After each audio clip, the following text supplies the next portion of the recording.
آپ کو براہ راست لیے چلیں گے مریم نواز اس وقت میڈیا سے گفتگو.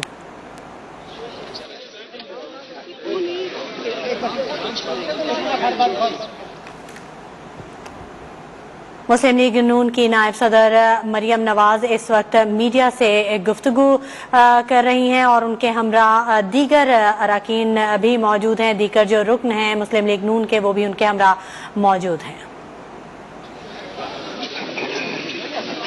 پلیز انشور کریں کہ کوئی شور نہ ہو، دھکا نہ لگے. پلیز مجھے بہت ضروری باتیں کرنی ہیں. بہت شکریہ. بسم اللہ الرحمن الرحیم. آپ سب کا بہت بہت شکریہ. آج میں بڑے دکھی دل کے ساتھ آپ سے مخاطب ہوں. سب سے پہلے تو کل جو میں نے رات کو کچھ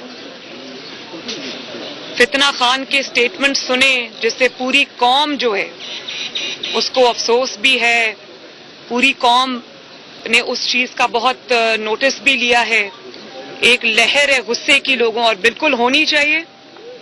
تو سب سے پہلے تو میں پرائم منسٹر آف پاکستان اور حکومت پاکستان سے یہ اپیل کروں گی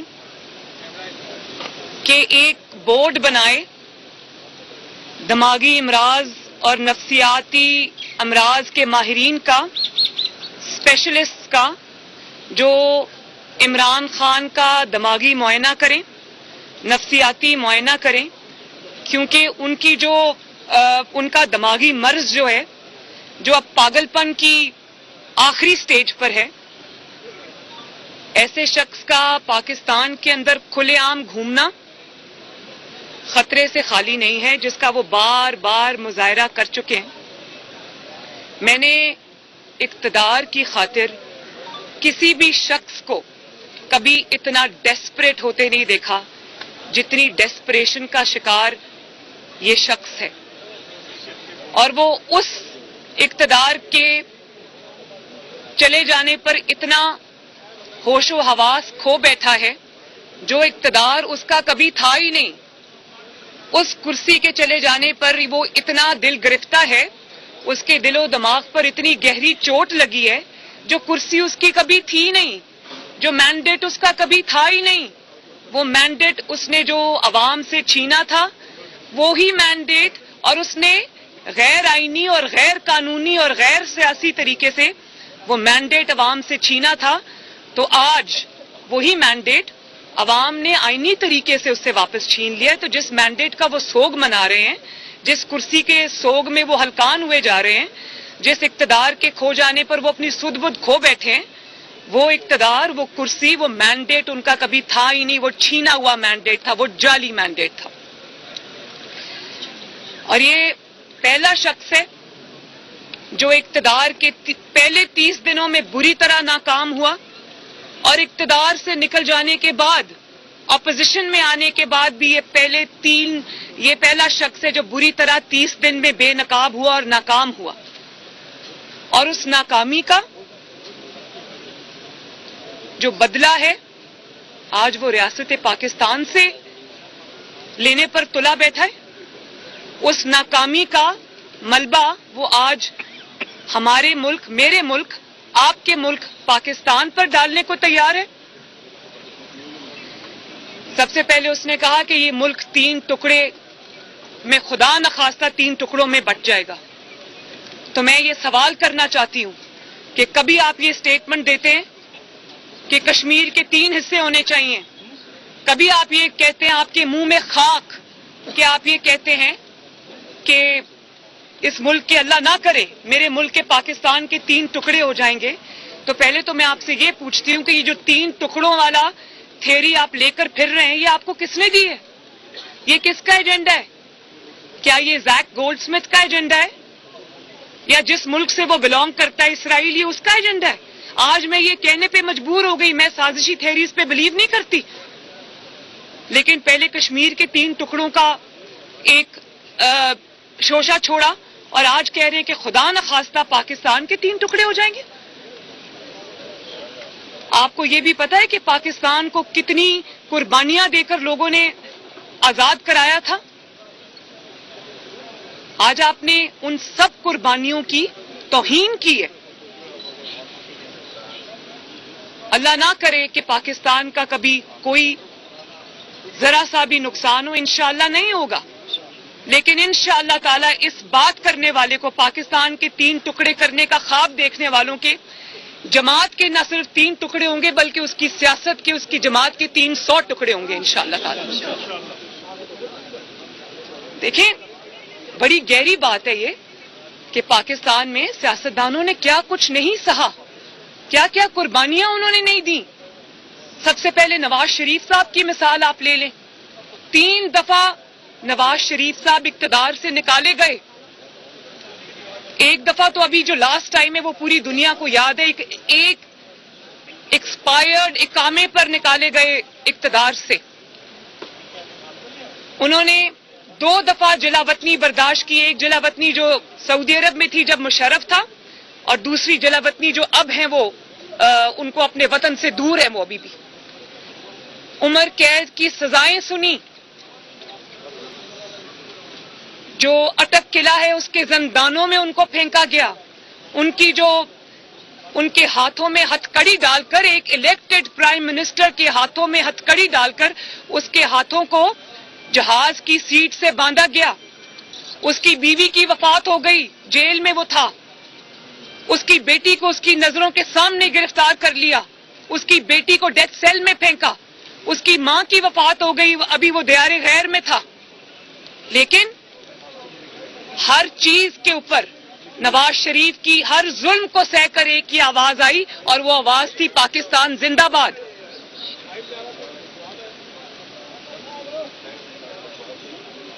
پیپلز پارٹی پہ آپ آ جائیں، ذوالفقار علی بھٹو شہید ہوئے، بے نظیر بھٹو اپنی جان سے گئیں، ان کی شہادت ہوئی، لیکن کیا آواز آئی؟ پاکستان کھپے۔ ANP کے ساتھ کیا زیادتیاں نہیں ہوئی، انہوں نے بھی اپنی جانوں کے نذرانے دیے، لیکن کبھی کسی سیاسی جماعت نے یہ نہیں کہا کہ ملک کے خدا نخواستہ ٹکڑے ہو جائیں گے، سب کی ایک ہی آواز آئی، پاکستان زندہ باد اور پاکستان کھپے۔ آپ کی منطق کیا ہے کہ میرا اقتدار ہو تو پاکستان زندہ باد، میرا اقتدار نہ ہو تو خدا نخواستہ پاکستان کے 3 ٹکڑے ہو جائیں، میرا اقتدار ہو تو پاکستان کھپے، میرا اقتدار نہ ہو تو خدا نخواستہ پاکستان نہ کھپے؟ یہ ہے آپ کی سیاست؟ توف ہے آپ پر، آپ کی ہمت کیسے ہوئی پاکستان کے بارے میں یہ بات کرنے کی؟ اور پاکستان جو ہے اس کے لیے اتنی قربانیاں دی ہیں لوگوں نے، سیاستدانوں نے، جلا وطنیاں برداشت کی ہیں، پھانسیاں برداشت کی ہیں، عمر قید برداشت کی ہے، اپنے پیاروں کی موت برداشت کی ہے، ان کی کھالیں ادھیڑی گئیں، ان کو زندانوں میں پھینکا گیا، ان کی چمڑیاں ادھیڑی گئیں، ان کے سامنے ان کے بچوں کو گرفتار کیا گیا، لیکن کیا آواز آئی؟ پاکستان زندہ باد۔ کیونکہ وہ جدوجہد جو تھی وہ پاکستان کے لیے تھی، اپنی ذات کے لیے، اپنی کرسی کے لیے نہیں تھی۔ اور ابھی تو عمران خان صاحب کو تو ہاتھ ہی نہیں لگے، وہ پرائم منسٹر ہاؤس سے سیدھا اپنا سامان اٹھا کر بنی گالا پہنچ گئے، ان کو تو کسی نے کچھ کہا ہی نہیں ہے۔ اور ابھی جس کو اپنے آپ کو جو انقلابی لیڈر، جہادی لیڈر کہہ رہا تھا، وہ اب ضمانتی لیڈر ہے۔ ابھی مجھے کورٹ میں اطلاع ملی ہے کہ ان کو راہداری ضمانت مل گئی ہے۔ جو شخص اتنا ڈرپوک آدمی ہے کہ رانا ثناء اللہ کے ڈر سے وہ کب سے پشاور کے بنکر میں چھپ کے بیٹھا ہوا ہے، ایسے انسان کو اپنے آپ کو لیڈر کہتے ہوئے بھی شرم آنی چاہیے کہ مجھے راہداری کی ضمانت ملے گی کہ مجھے کوئی گرفتار نہیں کرے گا تو تب میں آؤں گا، ورنہ میں پشاور میں چھپ کے بیٹھا ہوں، پشاور کی وزیر اعلیٰ ہاؤس میں عوام کا خون چوس رہا ہوں، عوام کے وسائل پر، خیبر پختونخوا کی حکومت کے وسائل پر جوک بن کے بیٹھا ہے۔ یہ ہوتے ہیں لیڈر عوام کو جوڑتے ہیں، توڑتے نہیں ہیں، لیڈر ملک کو جوڑتے ہیں، توڑنے کی باتیں نہیں کرتے۔ اور پھر آپ نے کہا کہ جو پاکستان کا ایٹامک پروگرام ہے، ایٹمی پروگرام ہے، اس کو ڈی نیوکلرائز کرنے کی بات کی، اس کے رول بیک کی بات کی۔ اور یہ میں آپ کو بتا دوں کہ یہ بات انہوں نے آج پہلی مرتبہ نہیں کی، یہ انہوں نے اقتدار میں رہتے ہوئے 21 جون 2021 میں کو پرائم منسٹر ہاؤس میں HBO کے جو نمائندہ تھا جوناتھن، اس کو انٹرویو دیتے ہوئے کہی کہ میں سمجھتا ہوں کہ پاکستان کو